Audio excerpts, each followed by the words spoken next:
संविदा पर को तो खत्म भी कर दिया है इनडायरेक्टली इन्होंने। तो जब पैसा नहीं था तो कैसे कह दिया इन्होंने कि 19 लाख लोगों को रोजगार देंगे। पैसा जब नहीं है तो बंद कर दिए सब। आपका हवाई जहाज चल रहा है ना, कि आप बोलिए भी नहीं खिलाफ में।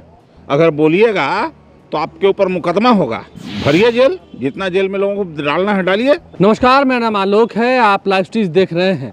राज्य सरकार ने अब साफ साफ कह दिया है कि बिहार में जितने भी लोग संविदा पर बहाल हैं उन्हें 1 माह का नोटिस देकर हटाया जा सकता है। जो लोग संविदा पर बहाल हैं या अतिरिक्त 1 माह का वेतन दिया जा सकता है।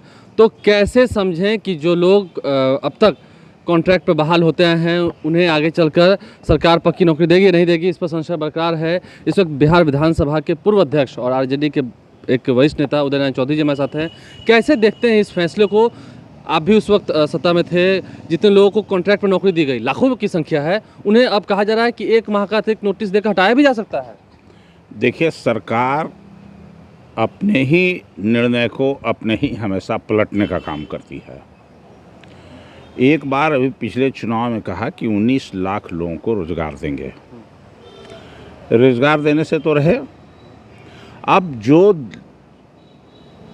अभ्यर्थी जो टेट का और टीईटी का क्या परीक्षा लिया जिसको सरकार ने, कि इस परीक्षा को लेने के बाद उसको नियमित किया जाएगा चुनाव से पूर्व 1 साल पहले, 1.5 साल पहले, अब उस परीक्षा का भी कोई माने मतलब नहीं रह गया।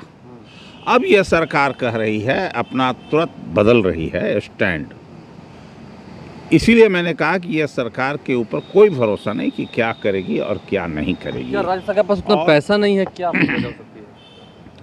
तो जब पैसा नहीं था तो कैसे कह दिया इन्होंने कि 19 लाख लोगों को रोजगार देंगे। पैसा जब नहीं है तो बंद कर दिए सब। आपका हवाई जहाज चल रहा है ना, आपका टीएडीए चल रहा है ना, तो उसके लिए तो पैसा है। अभी जितना ऑफिस में खर्च हो रहा है और बाकी सब चीज़ें चल रही है तो चल रहा है, लेकिन इन बेरोजगारों को देने के लिए नहीं है। ये लोक कल्याणकारी राज्य है और लोक कल्याणकारी राज्य में जनहित में लोगों की सुविधा को देखते हुए किया जाता है। अब तो बेरोजगारी भत्ता ही बंद कर दिया है लोगों ने, कहाँ दे रहे हैं? तो एक एक करके, और उतना ही नहीं, संविदा पर को तो खत्म भी कर दिया है इनडायरेक्टली इन्होंने, खत्म कर दिया। हाँ, इनडायरेक्टली इन्होंने ख़त्म ही कर दिया है। और अब दूसरी भी बात कर रहे हैं कि आप बोलिए भी नहीं खिलाफ में। अगर बोलिएगा तो आपके ऊपर मुकदमा होगा। मतलब कि डेमोक्रेसी नाम की चीज़ भी अब ख़त्म हो गई है। उदय नारायण चौधरी का भी बोलेंगे? बोलने के लिए लोग मानेगा क्या? भरिए जेल, जितना जेल में लोगों को डालना है डालिए। तैयार हैं जाने के लिए तो लोग तैयार हैं ना भाई, ऐसा थोड़ा है कि नहीं। अब आप जो कुछ भी हो रहा है, अब याद रखिए आप कि अब मुंह पर ताला लगाया जा रहा है, पत्रकारों पर भी ताला लग रहा है, और जो उनके हितैषी पत्रकार हैं उनको वाहवाही दी जा रही है। अंतिम सवाल आपसे, लालू प्रसाद की तबीयत भी खराब है, वो रांची में एडमिटेड थे, सब गए थे मिलने। देखिए, राज्य और देश के लिए बहुत ही दुखद घटना है कि आदरणीय लालू जी का स्वास्थ्य दिन प्रतिदिन बिगड़ते जा रहा है। अभी वो ठीक नहीं है और ये राज्य सरकार और केंद्र सरकार मिल करके दोनों ने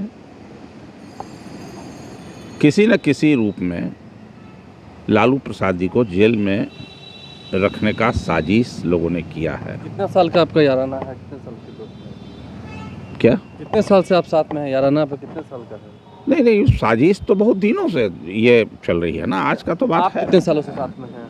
हम तो देख ही रहे हैं, हम तो शुरू से हैं, 90 से साथ हैं। बीच में इधर उधर हुए, फिर हम लोग साथ रहे। लेकिन लालू जी को ये अच्छा नहीं लगता कि उनको इस तरह से राष्ट्र के, देश के बड़े नेता को इस तरह से परेशान किया जाए और जमानत भी नहीं दिया जा रहा है। हम तो अपील करना चाहते हैं कि उनके स्वास्थ्य को ध्यान में रखते हुए तत्काल जेल से बाहर करने का आदेश मिलना चाहिए। देखिए, कुल मिलाकर उदय नारायण चौधरी हमारे साथ हैं। उन्होंने कहा कि एक तरफ जहां सोशल मीडिया पर कुछ लिख नहीं सकते हैं, आप कुछ कह नहीं सकते हैं तो जेल में डाल दिया जाएगा। तो जेल जाने के लिए भी तैयार हैं, कह रहे हैं कि जेल में आप डालते जाइए, सरकार को चुनौती दे रहे हैं। वहीं दूसरी ओर युवाओं को भी जिता रहे हैं कि देखिए किस तरीके से कॉन्ट्रैक्ट पर जिन्हें नौकरी मिली है उनकी नौकरी को खत्म कर दिया जा रहा है। लालू प्रसाद यादव को लेकर भी उन्होंने अपनी दुख प्रकट किया है, अपने दुख को जाहिर किया है। बहरहाल आप लाइव से बने रहें, हमारे चैनल को सब्सक्राइब कर लें, साथ साथ फेसबुक पेज भी लाइक करें। धन्यवाद।